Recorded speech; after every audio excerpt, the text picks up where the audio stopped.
Scantron, bubble in your answer, turn the Scantron over and put what? Pencil down, okay, and that way we can move on.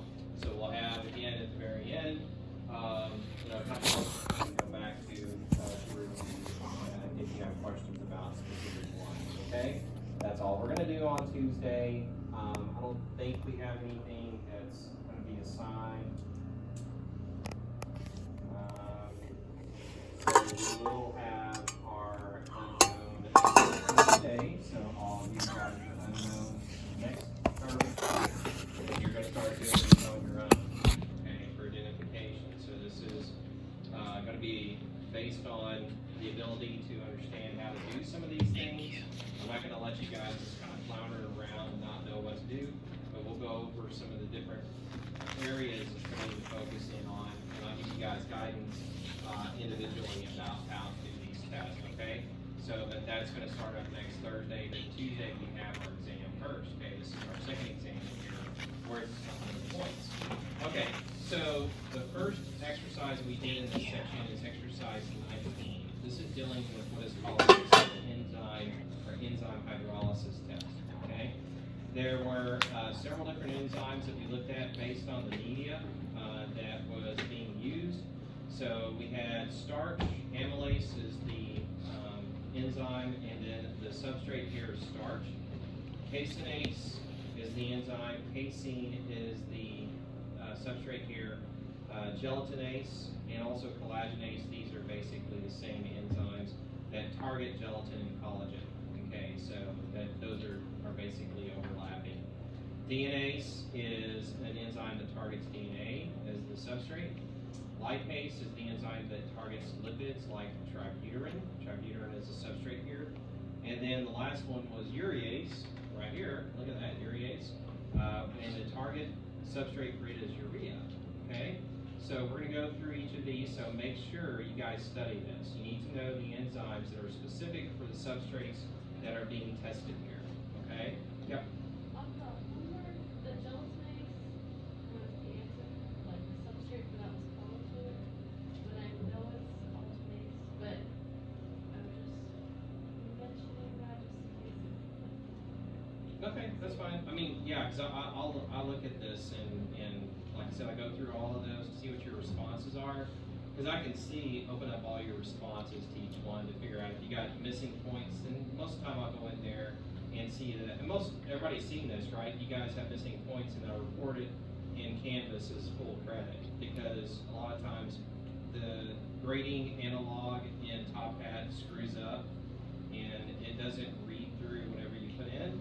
For whatever reason, it's not reading a script or something like that, so it gives you points on it, okay? So, but if I see that if you put gelatin as a substrate or collagen as a substrate for either one of those, it's fine, okay?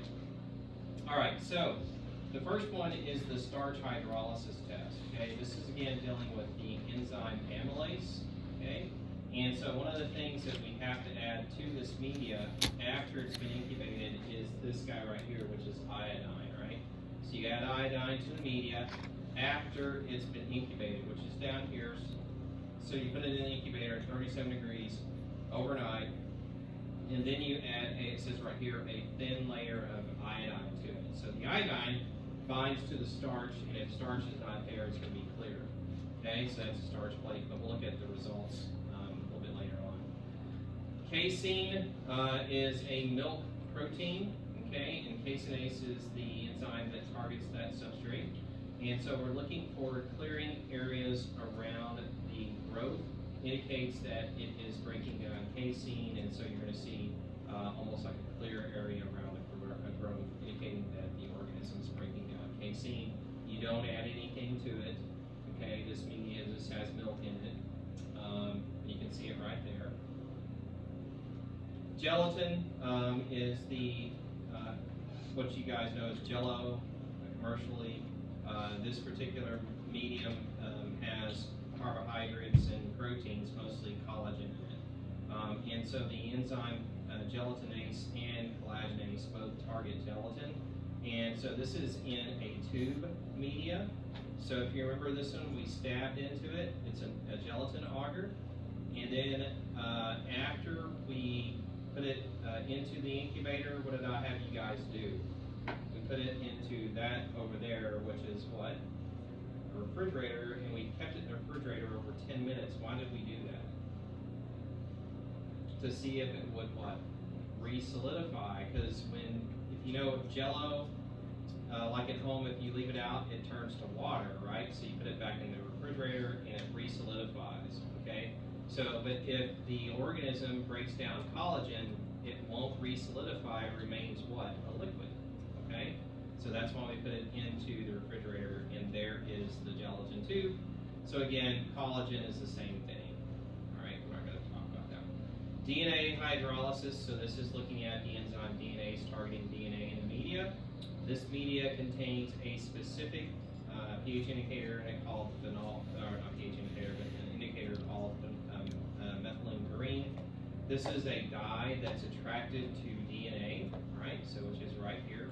And so when DNA is present in the media, it turns green, okay? But what happens is that when DNA is being broken down by DNase, therefore the green no longer is going to appear because DNA is gone, and it's going to be colorless around the growth. So that's what we want to look for this right here, is that there is no coloring of green around the growth, indicating that it is being hydrolyzed, the DNA is being hydrolyzed or broken down by DNase. And this is the plate, what it looks like. Tributylin is a lipid, okay, that is typically found in different milk products like butter.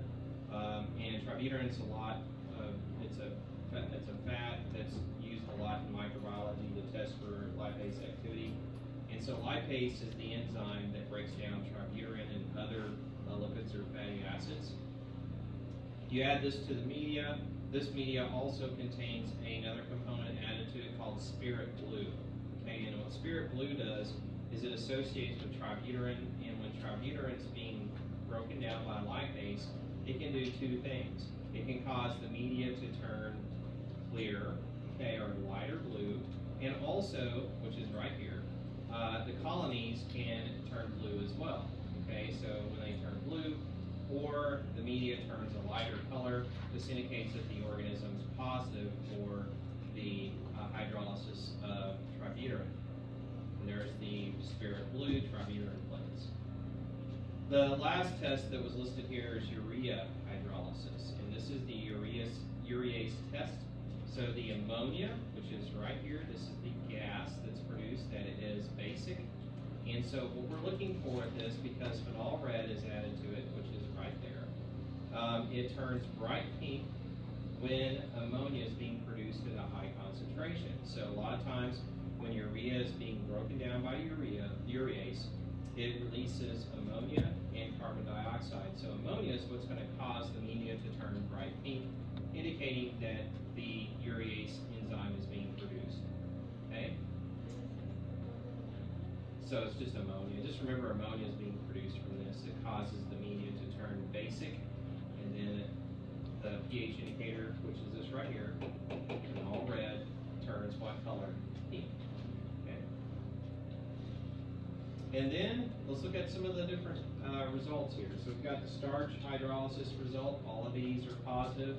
So see where the brown color is? So that's where iodine is, but where it's clear around the growth of the organism, that means that this is being broken down, meaning starch is being broken down by amylase. So all of these organisms are positive for amylase. Caseinase is going to look like this, one that's on the left here, this illustration. After incubation, you're seeing a lighter shade of white, or a clearing of the white around the growth, indicating that it is positive for the caseinase enzyme. Gelatin and collagen tubes, this is again the same enzyme pathway, gelatinase and collagenase, that breaks down the collagen protein in the gelatin. And so what happens is it produces a liquid state. So if you look here at the bottom tubes, you can see that these are tilted over and they're a liquid state, while the ones on the top are solid. But you have to put them into what in order to verify that? Into the refrigerator. Okay. DNA or DNase activity is indicated here with the methylene green we talked about that's attracted to DNA. If DNA is being broken down, it generates a clear area around the growth, which is the one that's here on the left, and that indicates that this organism is positive for the lipase, or not lipase, but the DNase enzyme.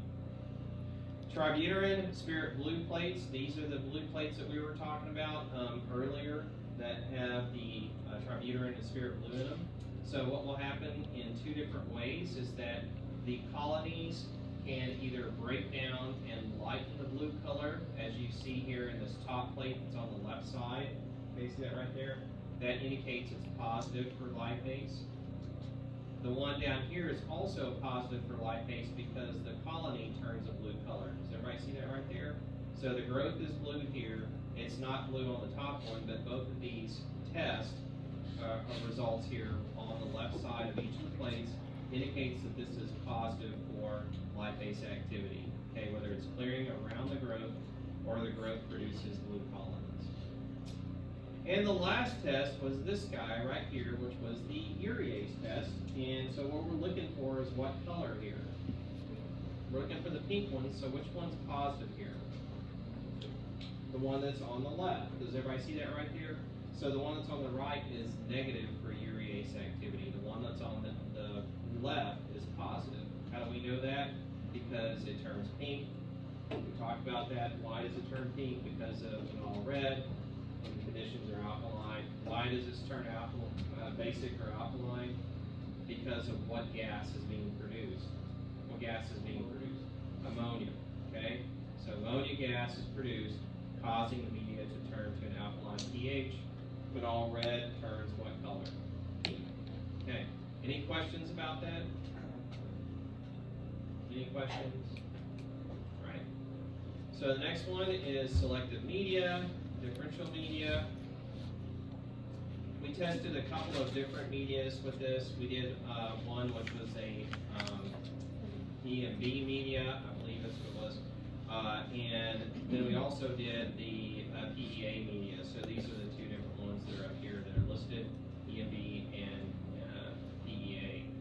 So if we look here, we can see that this is the EMB media with the organism growing on it. And if it grows on that, that means it is selective for gram negatives to grow. So only gram negatives can grow on EMB. Okay? That means that gram positives cannot grow on EMB. Okay? The other thing is that the growth on the plate, okay, for EMB can turn a dark color, like a metallic green color. You guys remember seeing that? The metallic green color, the green color of the colony, that indicates that this organism is positive for the fermentation of the sugars that are in the medium, and it is a coliform, or a gram-negative coliform, or enteric. So, and I think I've talked about that, the enteric organism. PEA is a selective media that's for gram positives. So gram positives can grow on it while gram negatives cannot. Okay, all of this information is found up here. So this PEA media is phenol ethyl alcohol, or PEA. And again, it does not allow for gram negatives to grow on it, but gram positives can. Okay, EMB is this one right here, eosin methylene blue media. It has the sugars sucrose and lactose, and this causes them to, again, select for the growth of gram negatives while inhibiting the growth of gram positives. So PEA is gram positive selective media, and then EMB's gram negative selective media. And in addition to that, gram negative, the EMB media is also a differential media because it has these two sugars in it that indicates whether you get fermentation of it or not. It leads to these fecal coliforms, which are known as enterics as well. Any questions about that? Any questions? So we're looking for a color difference here. So remember this term, metallic green sheen. Okay, so if you see a metallic green, that indicates that it is positive for fermentation of those sugars and is a fecal coliform or an enteric. What does enteric mean? Intestinally associated, which makes sense, right? Fecal comes from the intestines, right? So it's a coliform, okay? So that's it for that one. Next exercise is exercise 22, looking at catalase. This was a rapid test that adds hydrogen peroxide to it. And so what we did was we put organisms onto the slide and we looked for what?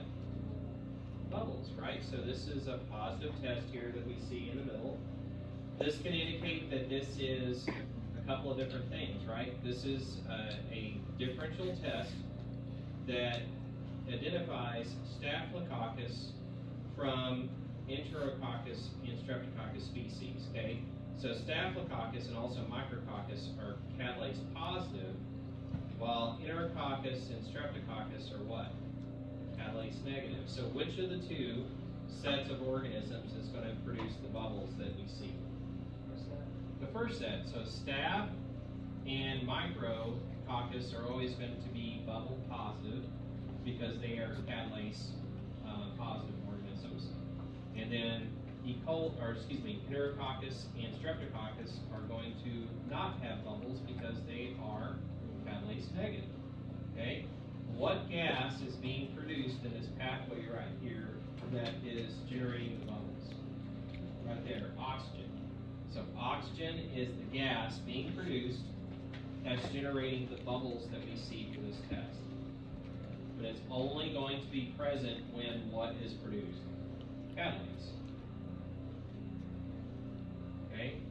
Bubbles, positive for catalase. Where are the bubbles coming from? Oxygen, okay, being released and generating the bubbles. It differentiates staph from strep. Okay? Any questions?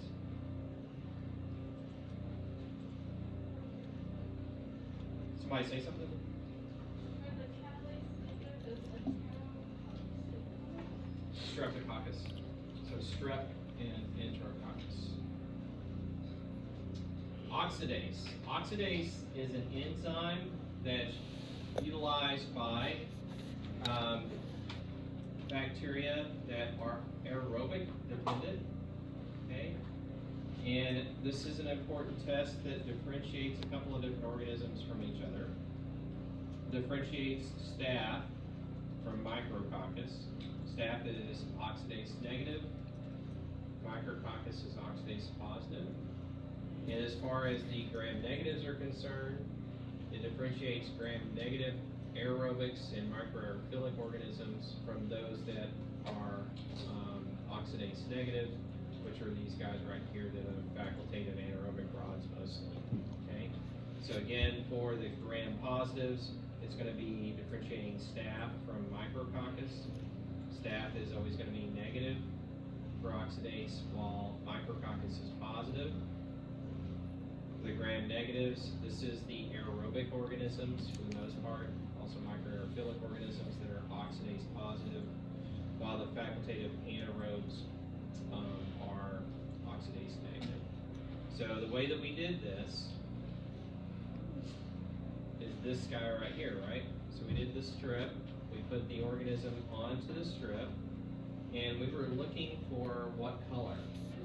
The blue color to appear within a minute or so, right? So it's a rapid test, and if you see a blue color within a minute, that means it is what? Oxidase positive. No color change within that time period is what? Oxidase negative. Okay, any questions? Okay. The next couple of ones are kind of long. Staphylococcus identification. So we did a couple of different tests with this one.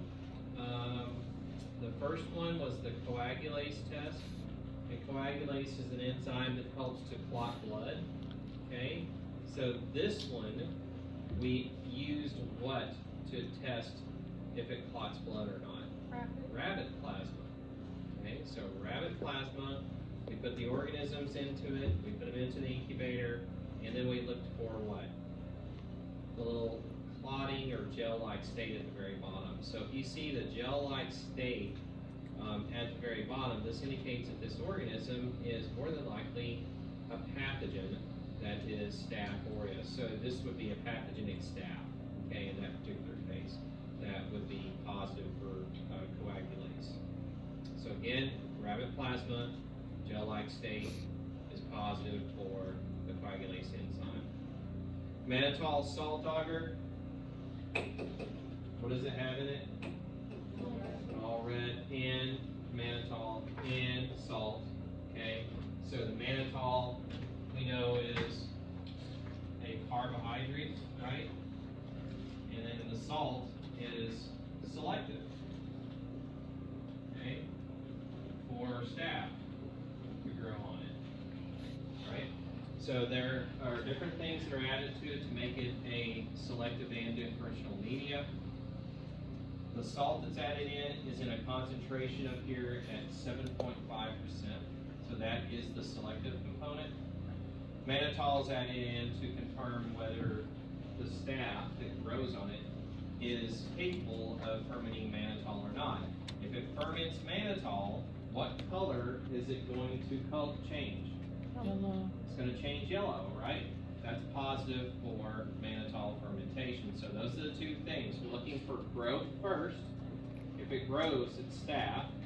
The second thing is the color. If it's yellow around the growth, that indicates that that staph is fermenting mannitol. So if we look here at this picture, we can see that primarily, if you look at the one that's up here at the upper left side, this one is growing on the media and it's yellow. Does everybody see that right there? So that indicates that it is a staph that is a mannitol fermenter. Okay. The other two that are kind of catty-cornered to each other here, top right, lower left, these are growing on the plate. So are they staph or are they not staph? Not so. They're growing on the plate, so they have to be what? It's selective for staph. So staph can only grow on it. So that is staph, but it's not what? It's not fermenting mannitol because it's not yellow. All right? Novobiocin is an antibiotic that's added to certain tests to identify a specific staph species that is associated with urinary tract infections, which is Staphylococcus saprophyticus, which is right here. This organism is resistant to novobiocin, while the other staphs are not. Okay, so this staph, sapro, is resistant to novobiocin, while the other organisms are not. If you look down here, we can see the difference between the two. Does everybody see that right there? So the one that's on the bottom, which is this guy right here, you can see it growing right up to the novobiocin disc, so that means it's what? It's resistant, right? So if you don't see any zone of inhibition, that means that this organism is resistant to that particular antibiotic, and therefore it is what? Which one is resistant up here? Staph saprophyticus. This is a urinary tract isolate. This causes urinary tract infections. Okay? So that's an important test to identify this organism. Okay? And I think that's it for this one. Any questions? Okay. Next one is probably the longest one, which is our streptococcus identification exercise, which was looking at multiple different tests in determining whether you have certain types of strep or not. Okay. First one was the blood hemolysis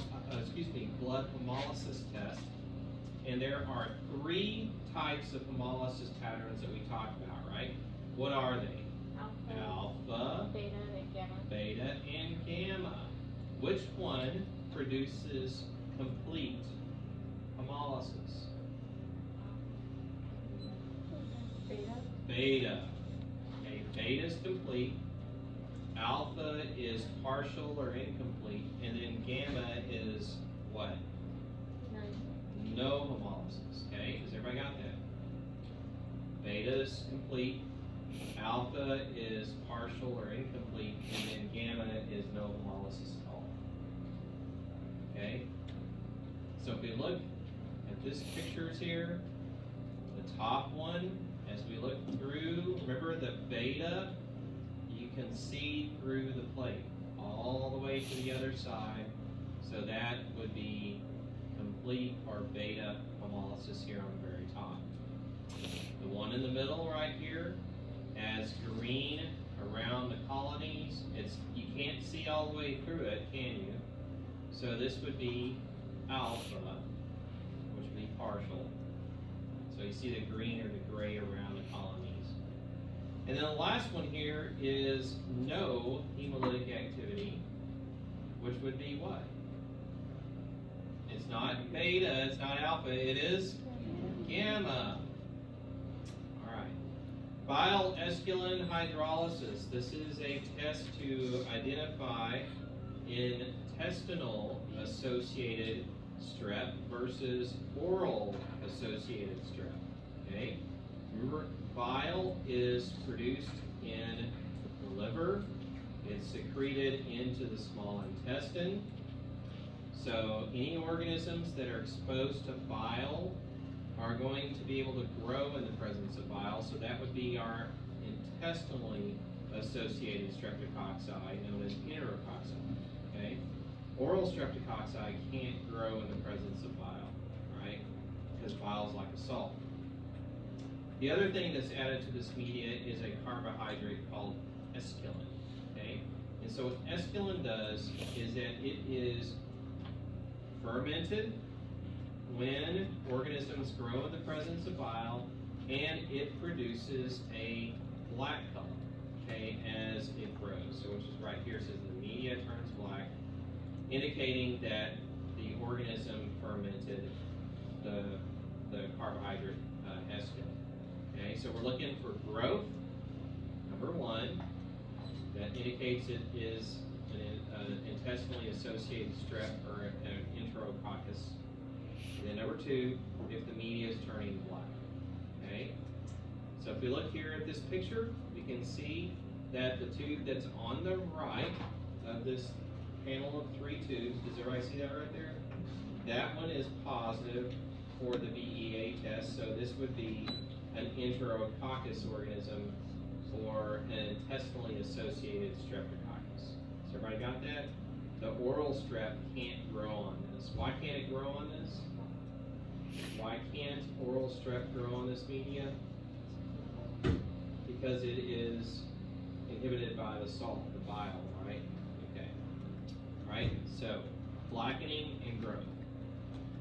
One of the other things we did was look at kind of the same thing, which was 6.5% sodium chloride broth test. This helps to, again, identify oral strep from intestinal associated strep known as enterococcus. So enterococcus can grow in this, whilst oral streptococcus cannot. Okay, so it's inhibited by it. And we're looking for the turbidity with this particular tube. So it would be cloudy, indicating that the organism's positive for the growth in the 6.5 sodium chloride tube. That indicates it is enterococcus. The oral strep can't grow in it. Don't do that one. Don't do that one. We did this one, right?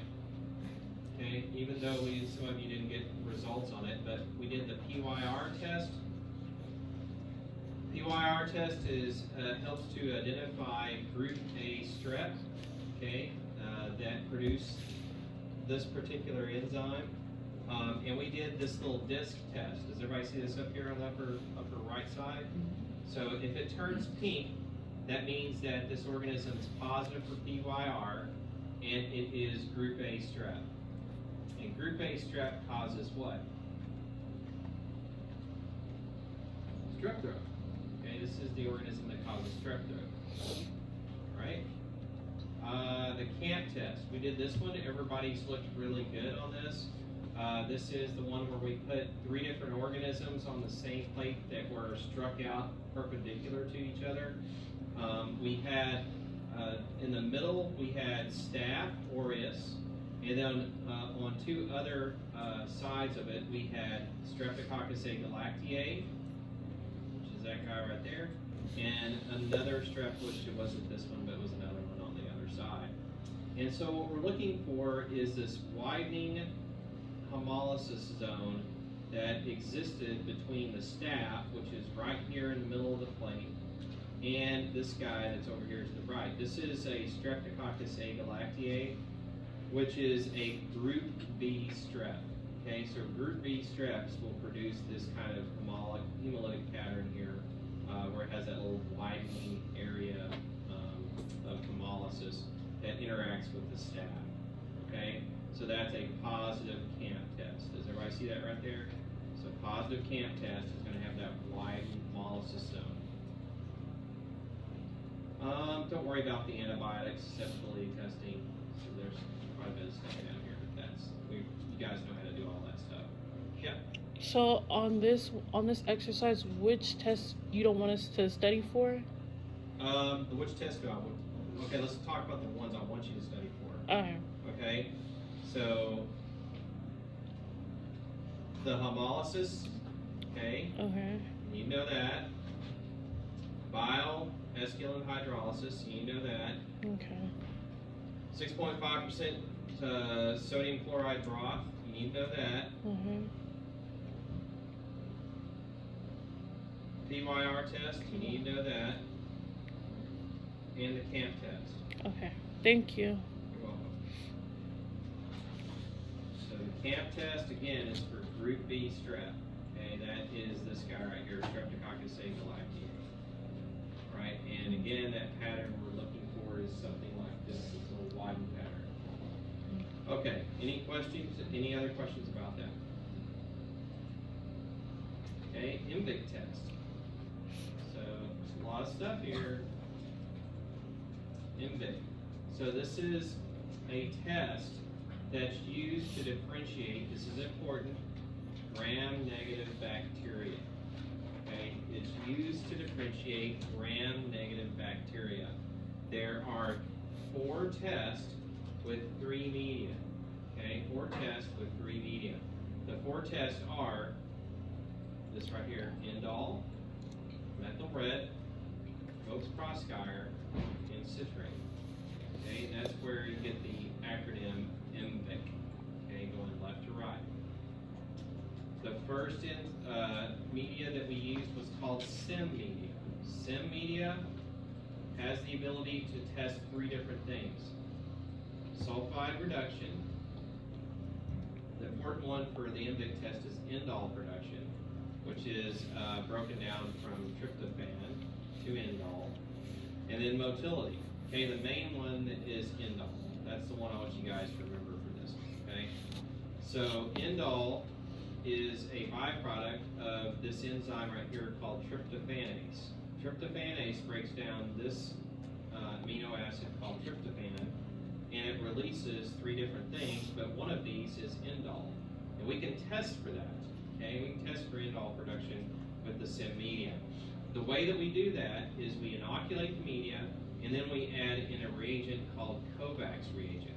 Okay, and what Kovacs reagent does is it reacts with indole and it turns red if it's positive. Okay, almost instantaneously. So you add the Kovacs reagent in and it turns red. Okay, so remember, inoculate the media, add Kovacs in, and you look for what color? Red color. Okay, so that's that test. The next 2 utilizes the media called MRVP. This combines 2 different tests together. You have the first test is called the methyl red test. This one detects the fermentation of glucose to an acid.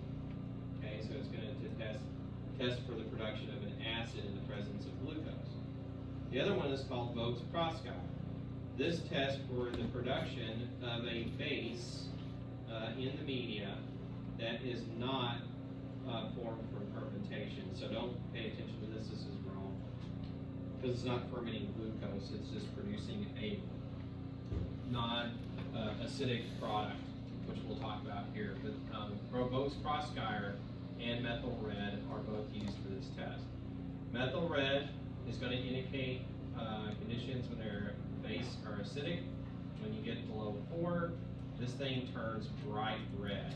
Okay, that's what we're looking for, is a bright red color that's going to indicate it's positive for methyl red. Bo's Proskyre is different. You have to add in 2 different reagents to it. You have to add in this one, which you don't have to know this name here. Just put BPA and BPB. Okay, so you don't have to know alpha naphtol or potassium hydroxide. You just have to know BPA, BPB. So BPA, BPB are looking for this guy right there. You do have to know that, acetone. Acetone is going to cause the media to turn an orange to red color, okay, indicating that it is positive for the acetone product, right? So methyl red turns red when you add methyl red pH indicator in. That indicates it is acidic. Bo's Proskyre, we add 2 reagents in. We have BPA, BPB, and we look for a red to orange color, okay, that indicates it's acetone being produced. The last one was the citrate test. Citrate test utilizes the ability of organisms to produce a specific enzyme right here called citrate permease. Okay, so citrate permease breaks down citrate and releases the carbon so that the organisms can use it for growth. Okay, so this particular media has a pH indicator called bromoethyl blue. Bromoethyl blue is going to turn a blue color, okay, when conditions become basic. So that's what we're looking for. We're looking for growth, and we're looking for a blue color, okay?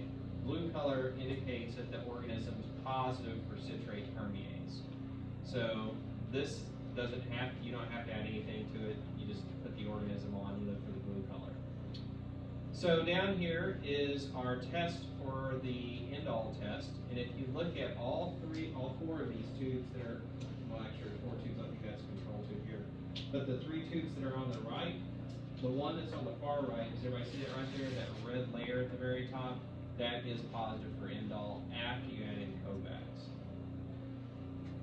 This is our methyl red test, and so the methyl red tests that are positive are this guy, that is the second tube here from the left, and then the last tube that's on the right, those 2 are positive. This one's orange, it's not a bright red color, so the only 2 that are positive are these 2 that are, the second one from the left and the last one on the right. And then this one is our VP test, which is looking again for an orange color. Okay, so the one that is the third tube from the left side, this guy right there, is positive because it's an orange to red color. The last one is a citrate test, right? So citrate, we're looking for what color? Blue. So the blue indicates it is positive for citrate permease, which are the 2 in the middle. Okay? So those are the tests that are typically used to determine whether you have, again, a gram-negative that has a specific panel going from left to right. We talked about this when we did this. We did the MFIC positive and negative symbols, right, going left to right. So if you guys see this on the test where it goes positive, positive, negative, positive, you know what? That this indicates positive for indole, positive for methyl red, negative for Bo's Proskyre, positive for citrate. Again, positive, positive, negative, positive. You're going to see this for your unknown. So you guys, if you have a gram negative, you're going to see this, so you need to know this series, okay? So again, left to right, indole, methyl red, Bo's Proskyre, citrate, okay? And it can be any series. It can be negative, negative, negative, positive. Positive, negative, negative, negative, okay? But you have to look at the test, the tubes, because you'll see this on the test. It's going to have all of these combined together going left to right. You're going to have like a tube like this for the sim that's going to be on the left side. Methyl red is going to be the second one. Most Proskauer is going to be the third one, and then the fourth one is going to be the citrate test. Okay, so again, symbols of positive or negatives determined on whether they're positive for each one of the tests or negative for each test. Okay, any questions about this? And what is this used to differentiate? Gram-negatives. Next one is the nitrate reductase test. This was looking at the ability of organisms to reduce nitrate into another nitrogen-containing element. And so there are three possible outcomes with this test, right?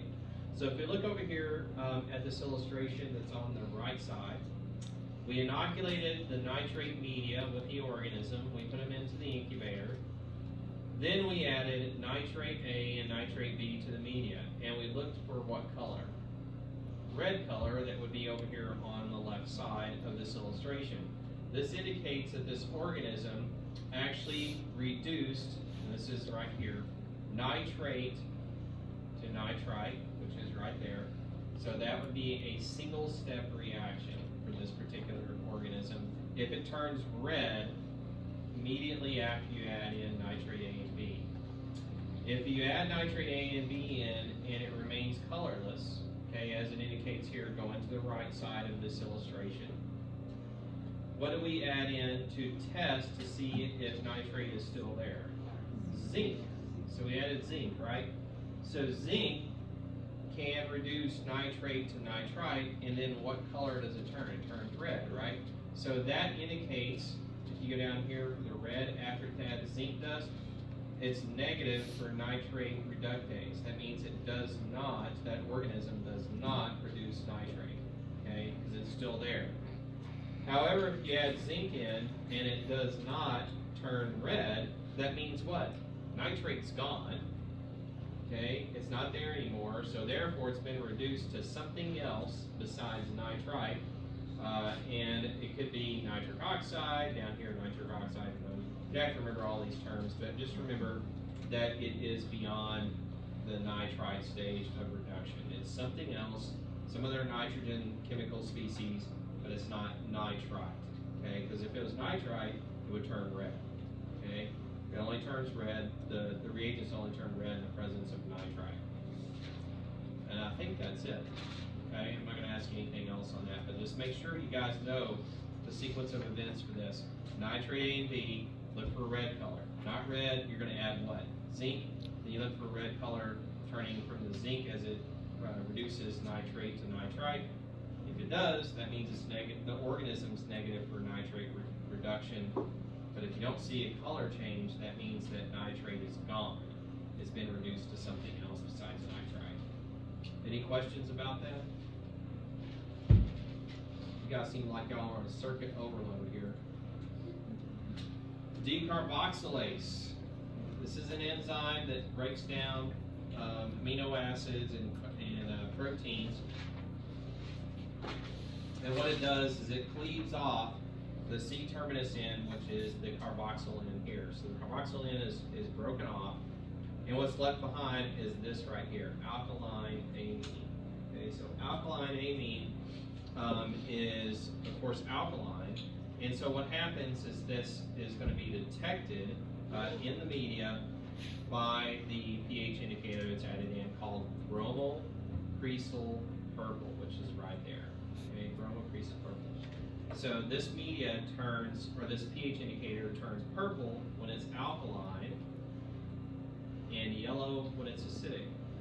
Okay. The other thing that we added in to this media on the top was what? Mineral oil, right? Why did we add mineral oil to the media? It makes it anaerobic, and it generates an environment for glucose fermentation. The acidic pH helps to drive the activity of decarboxylase enzyme if it is produced by the organism. So you add the mineral oil in, after you inoculate it, you let it go, the anaerobic environment is going to promote the fermentation of glucose. That's going to cause the media to become acidic. What color does it turn? If it becomes acidic with Yellow. increased purple, it's going to go, remember we talked about this, it goes, oh, oops. It goes, initially when you guys inoculate it, it goes purple, then it goes what? Yellow, and then purple, right? Or what? Remains yellow or partial yellow. Okay, so remember, any yellow means what? Negative. It doesn't matter if there's purple in it or not. If there's yellow there, that means it's negative. If it's purple, okay, without being yellow, then it means it's positive for decarboxylase, okay? So we have to get to this point here, and the only way we can do that is by glucose being fermented by the organism that generates the acidic environment that allows for the activity of decarboxylase to kick in. Okay, so it goes purple, yellow, purple for positive, or stays yellow for being negative for decarboxylase activity. And I think that's it. So remember, the oil goes on the top, anaerobic, drives glucose fermentation, generates an acidic pH. What color does it turn? Yellow. And if decarboxylase is present, what color is it going to turn back to? It's going to go this direction, so that's going to be positive, and that direction is negative. Okay, so any yellow at all is negative. Okay, here we go. So if we look at this one here for lysine or ornithine decarboxylase, you can see the one that's over here on the right side. This one is yellow. The other ones are positive. If you look at this one, you can see down here at the very bottom on this one on the left, that's negative. The rest are positive because they're all purple. Okay? So I think that's it for that one. And then the last one besides these two that we talked about tonight, it's going to be on there as well, is exercise 29, which is the phenylalanine deaminase test. This is looking at the other end of the amino acid in this case, which is phenylalanine, taking off the N-terminus or the nitrogen-containing amine N. And so what's left behind here is phenylpyruvic acid. So that's the important end product that's generated. This is an important test to help identify Proteus organisms that are gram-negatives, which are always going to be positive for the phenylalanine deaminase enzyme. And so what we do with this test is we put the organisms onto a slant, put them into the incubator, and then we added a reagent called ferric chloride to it, right? We added ferric chloride to the slant, and then we looked for a green color. Do you remember looking at this? So the green color is what we're looking for. If you look here at this, these two pictures, the one that's on the top is positive for the phenylalanine deaminase enzyme with phenylpyruvic acid being present because it turned green when you added the ferric chloride in. The one down here on the bottom is negative. So this is negative for the phenylalanine deaminase enzyme, so because it's not turning green. Okay, so the green color here for the ferric chloride being reduced is positive. The non-green color is negative. Okay, any questions? All right, so make sure you guys study. If you have any questions over the weekend, just let me know, but we will have the test